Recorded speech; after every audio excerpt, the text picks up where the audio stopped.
Hey everybody, it's Sky Schoolie here, a staff writer of business.com. And as I'm sure you're well aware, COVID is still a pretty big deal, especially for small businesses. For example, there are a number of federal and state vaccine mandates going around. And amidst all of this, throughout the pandemic, employers unfortunately have also faced a rise in employment claims. Now, you probably have some form of employment practices liability insurance, or you should have. It may or may not cover all instances related to COVID. So to gain some expert insight on this topic, today I'm joined by Christina Wunsch. She is the Managing Director of Executive Liability at Beecher Carlson, part of the Brown & Brown insurance team.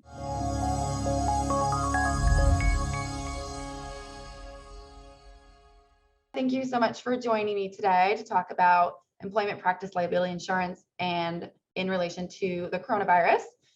What are some common employment claim risks related to COVID that small businesses are seeing? So the pandemic has created major challenges for businesses. One of those has been an increase in the risk of the COVID-related employment claims. And what's interesting about the pandemic is companies have been facing exposures on two fronts. So at first, companies had to make some difficult decisions regarding staff layoffs, furloughs, and employees working from home. The second phase is the return to work phase. So what we're seeing is companies are contending with an increased COVID-related employment claims, alleging violations of wrongful termination, discrimination, violations of wage and hour, and retaliation. So just drilling down into that, looking at the wrongful termination claims, a lot of those stem from the initial decisions. The furloughs, the layoffs, reductions in force often lead to wrongful termination claims and potentially even class actions. The discrimination claims, because COVID poses greater health risks to people over the age of 65 or people with pre-existing health conditions, it might seem logical to lay off workers with a greater risk of contracting COVID. However, that's problematic because this can result in lawsuits that are basically alleging discrimination and wrongful termination. And employees are going to say they were targeted based on their age or their health. In addition, wage and hour claims have been prevalent because of the business decisions for employees to work from home. There's a lot of concern about employees working around the clock and when are they working and when are they not. And I mentioned earlier, the phase 2 was the return to work phase. What we're starting to see is now with the introduction of vaccines, which is great news and a return to normalcy, they've also unlocked some novel grounds for employee lawsuits. So some employees have mandated COVID vaccines prior returning to work. So as can be expected by many, these vaccine mandates are being challenged by employees. Basically, there have been a potential for retaliation claims. The allegations would say, I was subject to adverse employment actions for opposing the vaccine directive.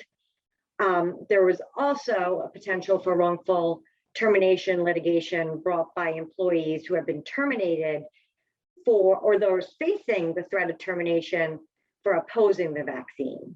So those risks, I think you had mentioned like discrimination, retaliation, and things of that nature. Does standard EPL insurance cover these risks? And if not, is there anything businesses can do to protect themselves in those instances?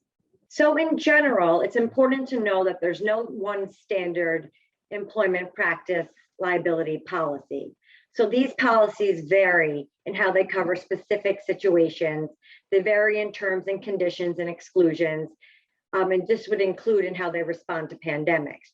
Generally speaking, EPL policies provide coverage for several types of COVID-19 employment-related claims, such as claims of discrimination, wrongful termination, and retaliation. It is common for EPL claims to have an exclusion for wage and hour. However, sometimes there is limited coverage available through endorsement or defense cost coverage offered. Also, I like to note that in EPL policies, they do have the bodily injury exclusion.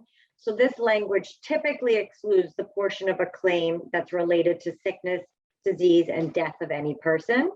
And what do companies need to know to ensure that their specific EPL policy does provide coverage against all of these exposures? Coverage available under a company's EPL policy for these COVID-related employment claims really depends on the policy form provisions and the facts surrounding the actual claim. However, given the involving risk, it's important more than ever for companies to proactively review their EPL policy, to look at the coverage for these types of claims and obtain the broadest available protection out there in the marketplace. Great. So before we wrap up here today, Christina, did you have any final advice for small businesses who are trying to navigate their EPLI policy and COVID? It seems that these types of COVID-related employment claims will continue to rise as courts and government agencies continue to work through their backlog. There's going to be a continuous stream of litigation that companies will be facing.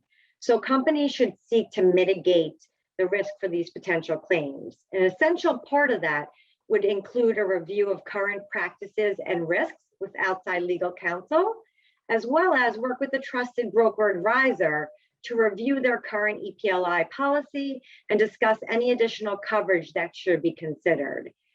As this continues to develop, carriers are going to look to possibly put some COVID-related exclusions on.